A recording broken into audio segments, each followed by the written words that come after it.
Hey honeys, today I'm going to be showing you how to sew a zipper onto a curve, even if you're super beginner. I promise it's easier than you think. You just need a few little tips to get by. I will be using the wavelength bag in a size large, and as you can see, this is the opening where we're going to add the zipper, and it does have a curve to it, but we're going to manipulate it so that it's lying flat when we sew it. So get your pattern prepared. You need 2 outer, 2 lining, and then the zipper with the zipper tabs attached to it. In addition to this, we'll be using like basic sewing materials, sewing machine pins. You can use clips to clip the zipper onto the main panels if you like. And then if you are having difficulty manipulating the project under the machine, I'm going to give you some tips for hand basting, so putting some hand stitches through the zipper before you sew it, which will hold it in place even more securely. So you may want to have some hand sewing tools on hand as well. Oh, and also we just moved, so we were testing out colors, so don't mind this random like installation behind me on the wall. So the first thing I'm going to do is I have my zipper here with the zipper tabs attached, and I'm going to mark the middle. So you want to pull the pull kind of out of the way because you want to be able to match it up evenly, and the pull can get a little bulky and stop you from folding it. And then I'm going to snip into mine, but if you choose to snip, just do a really tiny one, like 1/8 of an inch. Or you can mark this with like chalk or silver pen, anything that you like to use to mark anything out. The most difficult part of sewing a zipper onto a curve is actually maneuvering around the curve. So if we pin this and then we try and put it under the machine, we're going to be dealing with a lot of puckering in the zipper and like bulk where the teeth are kind of thick. So what we're going to do is flip it over. We're going to have our zipper with the right sides facing up and our fabric with the right sides facing down. And we're going to match the midpoint first and just put a little pin right there. Now you can work towards the outside edges, and don't be afraid to add a lot of pins if you need it, because as you start to go too far without a pin, it will be really hard to sort of control where the zipper tape is laying.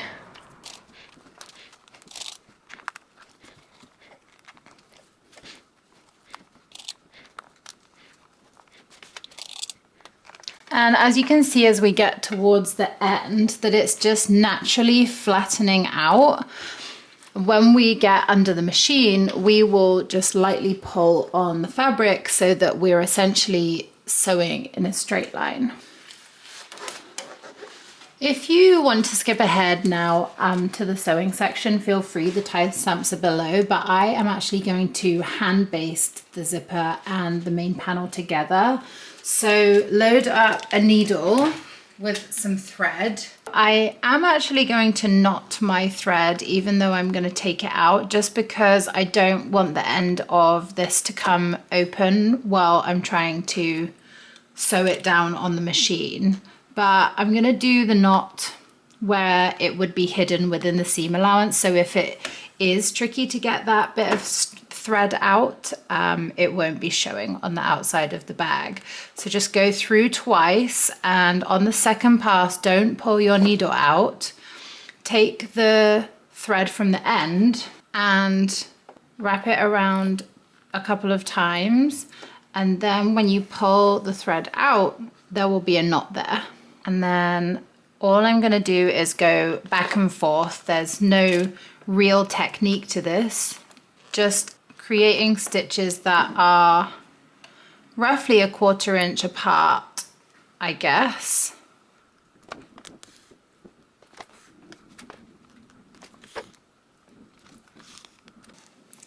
It doesn't need to look pretty or even.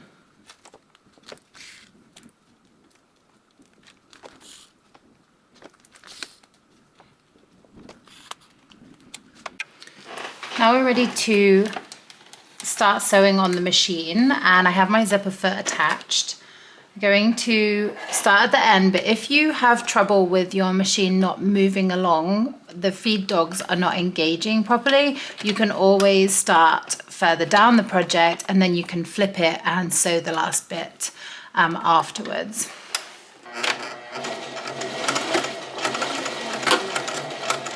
As you're sewing, it will naturally start to fall like this so that the zipper is straight and the project is sort of curling up like this. Just make sure that none of the folds are sort of folding under your foot so that you don't catch it in the stitching.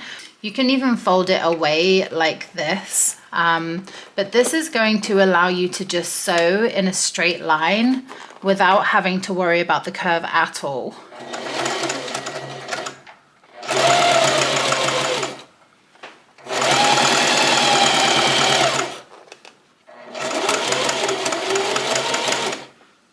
Now, if you haven't hand basted your zipper and you have like pins in and you need to get the pin out, what I would recommend is twisting the hand crank on the side of your machine so that then the needle goes down into the machine. Now this is keeping it in place, the project can't move. So if you need to like pull a pin out and it moves it around, you won't lose your place.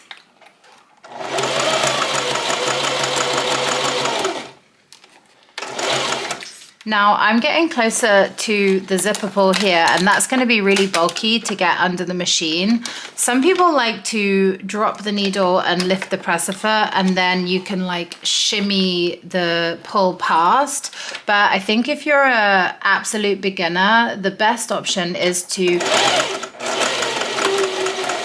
backstitch a little and then just fully take the project out. You can trim your threads. And now we're going to move the zipper pull fully out of the way and just start stitching again.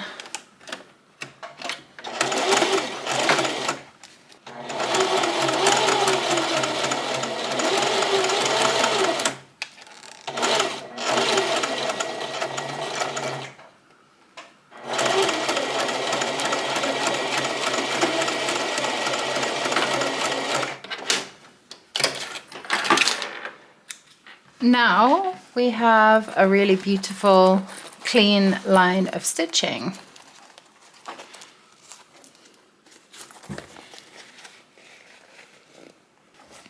You can go back through and remove the basting, and then you just repeat the process with the lining.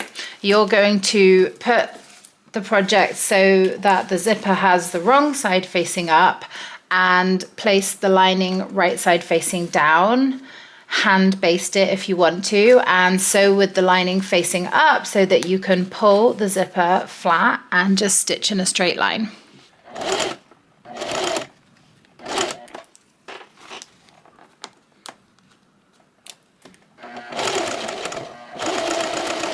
When you're at the end here, when you're sewing the lining side, sometimes this can fold under, so just make sure that the outer fabric is smooth, and you can also sort of fold it out of the way so that it's not getting caught under the machine.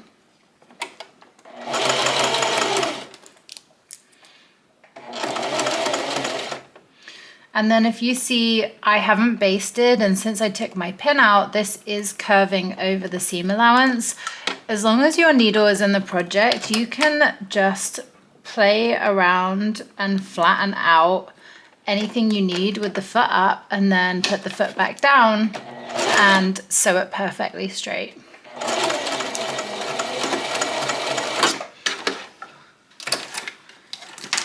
Now that we've sewn on both sides, we're going to press the fabric away from the zipper and top stitch. And I like to start right in the center and then press out towards the edge,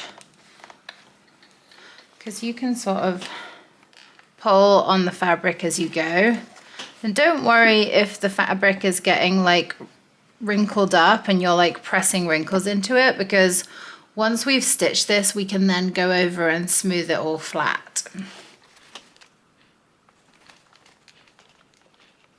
Okay, my camera died, but we are going to continue just pressing the fabric away from the zipper.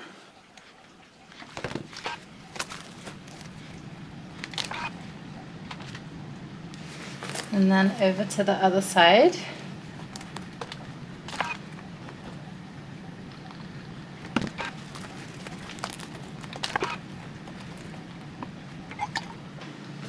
And then even though the layers are quite thick, I am still going to pin all the way through, just because, especially when you have like a lightweight lining like this, it can fold up and get caught in the stitching in a weird way, and then you have to unpick and redo everything. And again, starting from the middle works really nicely, because then you can smooth everything out as you get towards the edges.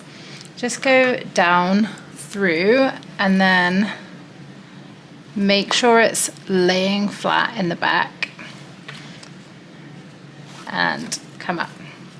Just don't forget to take your time with every step, because when you're going to be doing something like visible top stitching, you really don't want to be going over it again and unpicking, because each time you unpick it can damage the fabric and it just gets tedious. It's better to just go really slowly. I like to keep the zipper foot on, but just change the side. And I always turn my stitch length up to like 3.5 as well. Gives a really nice top stitching effect.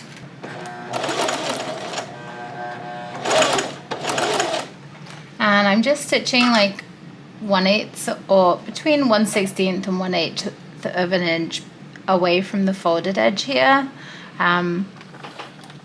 But especially if you're not using like a contrasting thread, it shouldn't matter too much.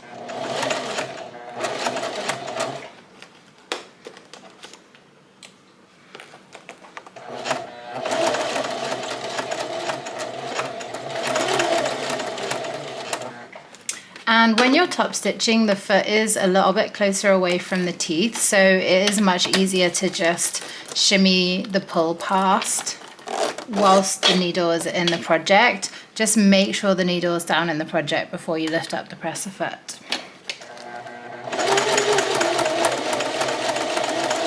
And when you get to the tight end bit, again, you can fold the fabric, you can manipulate the fabric with your hands, just go super slowly.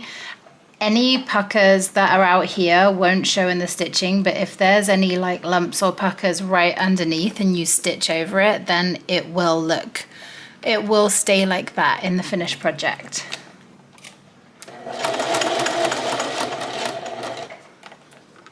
Just making sure my lining is smooth.